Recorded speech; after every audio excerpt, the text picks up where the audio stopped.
26 বছরের টাকলাকে যুবক মুসলমান হয়ে গেছে। মাথা নড়ে উঠল কার? উমাইয়া বিন খালদ।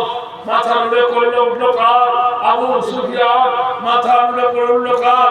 ওলীদ বিন মুগীরা। মাথা নড়ে উঠল কার? আবু লাহাব। মাথা নড়ে উঠল উতবা সাইবা। এক জায়গায় প্রকাশ্যে মিছিল করে বলল, মুহাম্মদকে হত্যা না করবে আমাদের ধর্ম আর বাঁচানো যাবে না। আবু জাহেলের স্ত্রী জিজ্ঞেস করেছিল আবু জাহেলকে, আচ্ছা বলো তো, তুমি তো মক্কার লিডার, তুমি তো মক্কার সম্ভ্রান্ত লিডার, মক্কার তুমি একজন জ্ঞানী, কিন্তু সত্যি করে বলো ওই বাচ্চা মুহাম্মদ সাল্লাল্লাহু আলাইহি সাল্লামের সঙ্গে তোমার এত বিরোধিতা কেন? আবু জাহেল বলেছিল, ওরে বোকা মেয়ে, তুই জানিস না মুহাম্মদ রাসূল যেটা বলছে সেটা সত্য, আমি যেটা বলছি সেটা হলো গালব।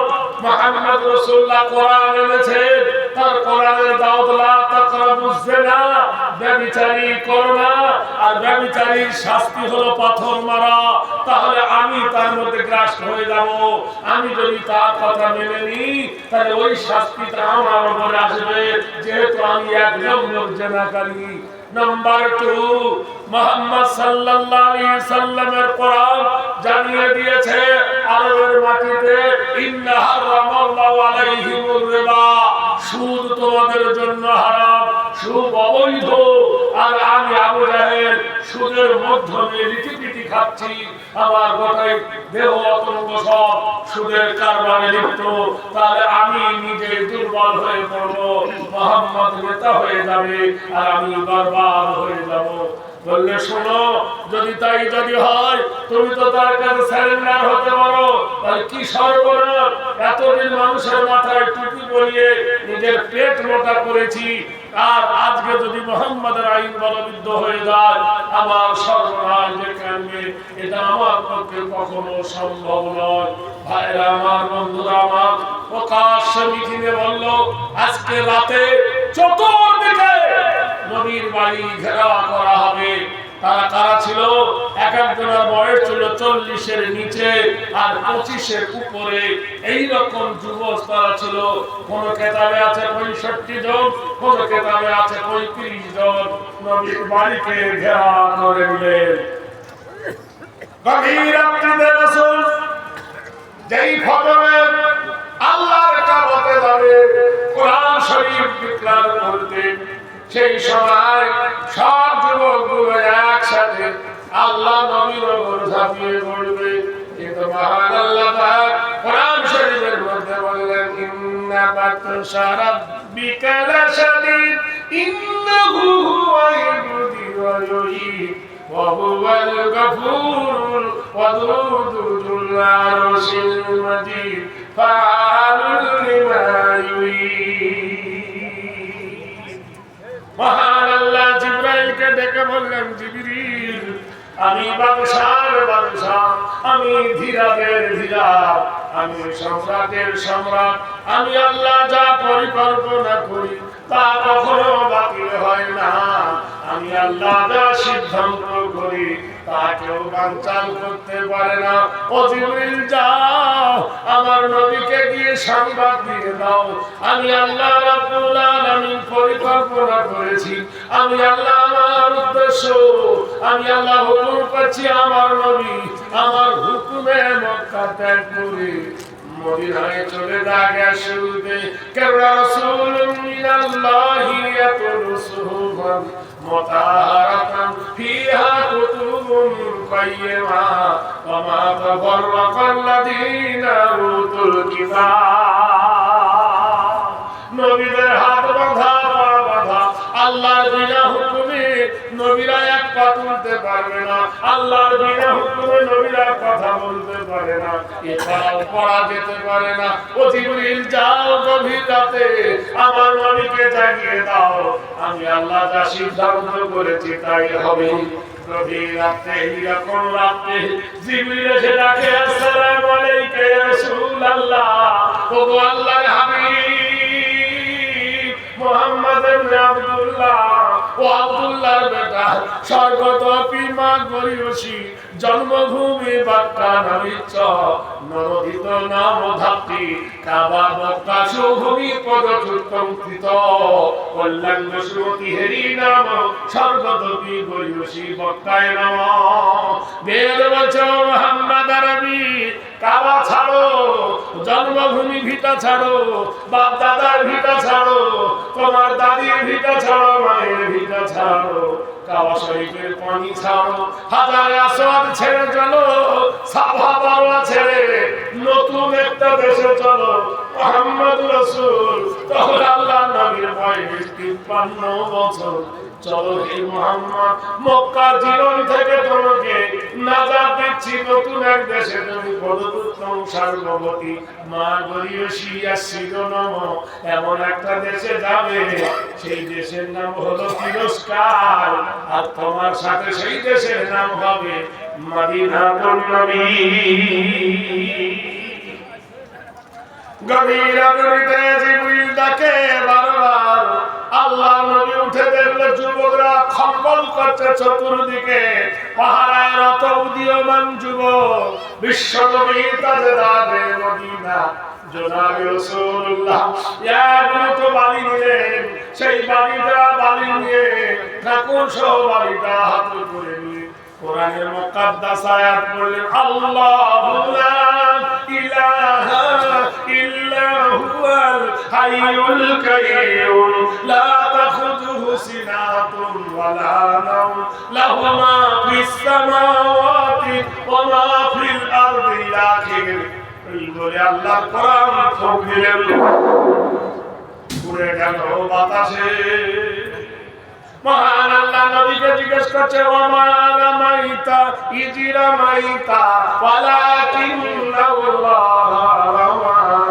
প্রভু ডাকছে ও মুহাম্মদ আরবি গো রাতের অন্ধকারে যখন মক্কা ভূমি ছেড়ে তুমি রওনা হও কি করেছিলে বলো আল্লাহ নবী বলছেন গো আমার মাবুদ আল্লাহ আমার জিজ্ঞাসা করতেছো আমি দুই হাতে বালু নিয়েছিলাম আর বালুতে তোমার পবিত্র নাম নিয়ে আমি কোরআন পড়ে ফোক দিয়েছিলাম আল্লাহ বলছে রাসূল হাতটা ছিল তোমার হে রাসূল ফোকটা ছিল তোমার হে নবী বাড়িটা ছিল তোমার হাতে শক্তিটা তোমার ছিল না বলো ওয়ালাকিন্নাল্লাহ রামা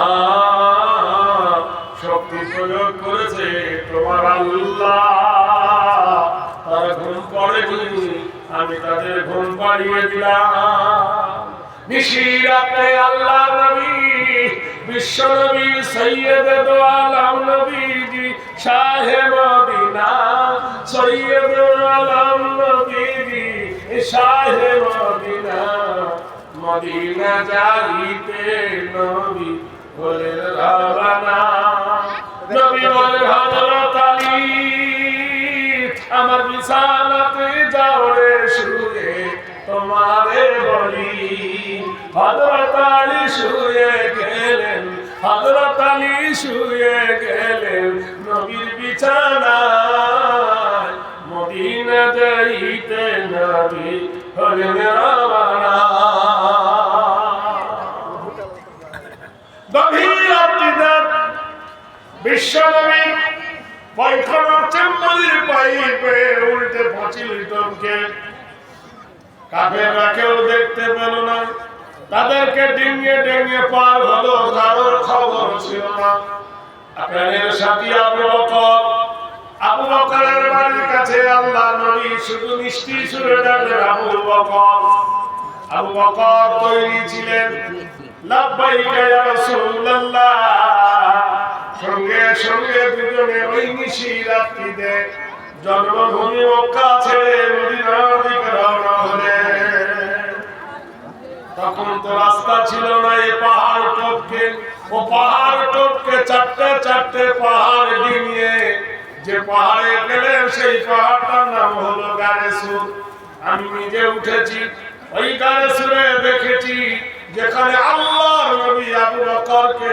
নিয়ে যেখানে রাতের অন্ধকারে ফজরের আগে গুহায় লুকিয়েছিলেন যেখানে আবু বকরের কোলে রাসূলুল্লাহ মাথা দিয়ে শুয়েছিলেন, যে জায়গায় আবু বকর গুহার ফুটোগুলো নিজের পাগড়ি ছিঁড়ে ফুটোগুলো বন্ধ করেছিলেন, বন্ধুরে সেই বিশ্বনবী সাল্লাল্লাহু আলাইহি সাল্লাম ওখান থেকে কয়েকদিনের পরিশ্রম করে বিশ্বনবী সাল্লাল্লাহু আলাইহি ওয়াসাল্লাম মদিনায় চলে গিয়েছিলেন। মদিনার আনসারীরা, মদিনার সাহাবায়ে নবীকে গ্রহণ করেছিলেন, সাদরে গ্রহণ করেছিলেন। বিশ্বনবী সাল্লাল্লাহু আলাইহি সাল্লাম ওইখানে একটা মসজিদ বানিয়েছিলেন, সেই মসজিদের নাম হলো মসজিদে কোবা। নবীর জীবনের প্রথম মসজিদ, সেই মসজিদে কোবা নবী বানালেন।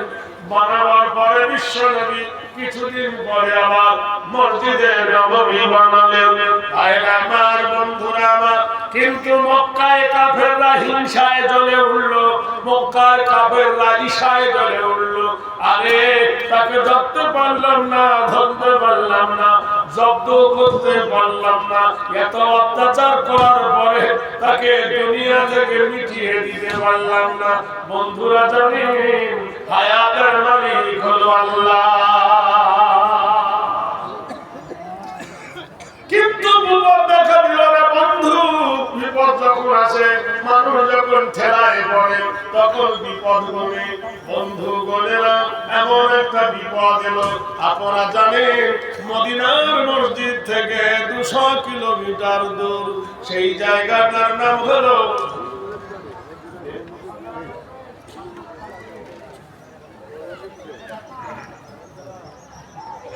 সুবহানাল্লাহ। আমি এইরকম ভালো টাইম আমি পাই না। আমি যতবার এসেছি দামাইপুর, আমার ভাটিয়া বেলায় হয়, আর সব সময় বলি যে ডাবের দাম বেশি না নারকেলের দাম বেশি। সবাই বলে ডাবের দাম বেশি, আমার নারকেল আছে না ডাব আছে, সব করা তো নারকেল হয়ে গেছে। যাই হোক, আজ আল্লাহ আমাকে মিলিয়েছেন, আর আপনারা বসেও আছেন আলহামদুলিল্লাহ। একবার আল্লাহ আকবার জোরে বলা যাবে নাকি ভোল্টেজ কমে গেছে? একবার জোরে বল, নারে তাকবীর। কোন লোক যদি শ্বশুর বাড়ি 2 বার থেকে 3 বার যায়, সম্মান বাড়বে না কমবে? একবার কথা বলুন না। শ্বশুর বাড়ি থেকে শ্বশুর বাড়ি যদি 2 বার 3 বার দিনে যায়, সম্মান বাড়বে না কমবে? কমবে। আর আপনি যদি আল্লাহর ঘরে 5 বার থেকে 6 বার যান, সম্মান বাড়বে না কমবে? বাড়বে। কিন্তু আমরা আসলে নাই, নকলে আছি। আরাধনা পুজ্জ নম কীর্তিতম নম নৈতিত্য হেই অংসর্গদপি হরিয়সি কল্যাণ শান্তি দেব আরাধনা নমস্তুতে। বন্ধু, এমন একটা ঘর যে ঘরে কেউ বিড়ি খায় না, এমন একটা ঘর যে ঘরে কেউ তাস খেলে না, এমন একটা ঘর যেখানে কেউ রোজা খায় না, এমন একটা ঘর যেখানে কেউ নাপাক শরীরে যায় না, এমন একটা ঘর যেখানে কেউ জুয়া বাতারি কাটে না। আরাধনা নমস্তুতে হেরি কল্যাণ সর্বদায় সর্বাধিকার সর্বকল্যাণ হে বিরম। সেখানে ধনী গরিব বড়লোক সবার সমান অধিকার। সেই জায়গাটার নাম হলো মসজিদ, সেই জায়গার নাম ইবাদতখানা, সেই জায়গাটার নাম হলো আরাধনাখানা। আল্লাহর নবী বানালেন মসজিদে নববী। ভাইরা আমার, বন্ধুরা আমার, তখন আল্লাহর নবী মসজিদে নববী বাসস্থান। বিশ্বনবী যখন মক্কায় থাকে, এই সময় মদিনা থেকে 200 কিলোমিটার দূর, জায়গাটার নাম হলো বাহরাইন। এই বাহরাইনের মাটিতে একজন জালেম বাদশা জন্মেছিল। সেই জালেম বাদশার নাম হলো ইবনে সরওয়ার। বুখারী শরীফের হাদিস। বন্ধুরে আমার, দোস্তরে আমার, বন্ধুরে, এত বড় জুলুম এত বড় অত্যাচার শুরু করে দিল। সে যে করতো কি, প্রতি রাতের বেলায় একটা সুন্দরী মেয়েকে তুলে আনতো, সুন্দরী সরলা কমলান মেয়েকে তুলে এনে রাতের বেলায় মেয়েটার ধর্ষণ করতো, মেয়েটার ইজ্জত লুটতো, ইজ্জত লোটার পরে সকাল বেলায় মেয়েটাকে নিষ্ঠুরভাবে হত্যা করতো।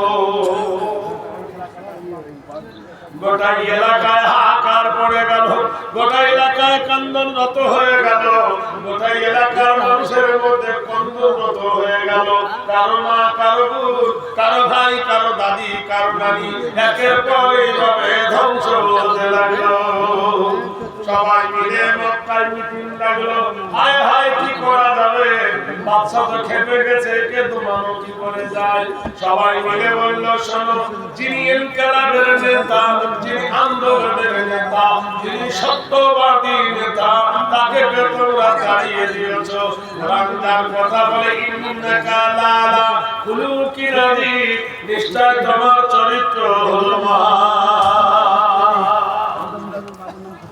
কোরআনে আল্লাহ বলছেন, ইয়াসিন ওয়াল কুরআনিল হাকীম, ইন্নাকা লামিনাল মুরসালিন আলা সিরাতিন মুস্তাকিম। বিজ্ঞানময় হাকিমের কসম, ও নবী, আমি আপনাকে সমস্ত নবীদের সরদার করেছি আলা সিরাতিন মুস্তাকিম, আর আপনি হলেন সরল এবং সঠিক পথের নবী। কোরআন শরীফে যার কথা বলে, আমা মুহাম্মাদুন ইল্লা রাসূল, আর তুমি মুহাম্মদ সাল্লাল্লাহু আলাইহি সাল্লাম রাসূল। কোরআন শরীফে আল্লাহ বলেন, মাকানা মুহাম্মাদুন আবা আহাদিন মির রিজালিকুম ওয়ালাকিন রাসূলুল্লাহি ওয়া খাতামান নাবিয়্যিন ওয়া কানা আল্লাহু বিকুল্লি শাইইন আলীমা। আমাদের দেশে অনেকে ছেলের নাম ধরে ডাকে, অমুকের বেটা অমুক, আরো এরকম বাপের নাম ধরে ডাকতো, মেয়ের নাম ধরে ডাকতো, অমুকের আব্বা।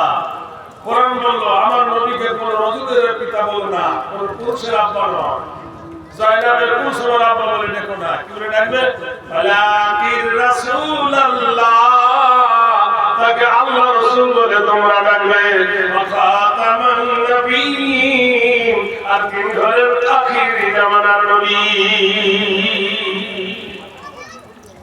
তখন আল্লাহর নবী চাচা আব্বাস, উনি মদিনায় যাননি, তখন উনি মুসলমান হননি, নবীকে অন্তরে ভালোবাসতো, কিন্তু মক্কার লিডারের ভয়ে তার ভালোবাসাকে চেপে রেখেছিল। সবাই মিলে আব্দুল্লাহ, সবাই মিলে আব্বাসকে ধরে বলল, আব্বাস, তোমার ভাতিজা মুহাম্মদ সাল্লাল্লাহু আলাইহি সাল্লামের উপরে আমরা অন্যায় করেছি, অনাচার করেছি, অত্যাচার করেছি, দোষ দিয়ে তাড়িয়ে দিয়েছি। এখন আমরা হারে হারে বুঝতে পেরেছি আমাদের দোষ কতটা। তবে একটাই কথা, এই যে নারী প্রতিদিন হত্যা হচ্ছে, নারী প্রতিদিন জবাই হচ্ছে, এই নারী আন্দোলনটা করে থামাবে কে শুনি? আর ওর বয়সের বাড়িতে বহু নেতা জন্মেছে,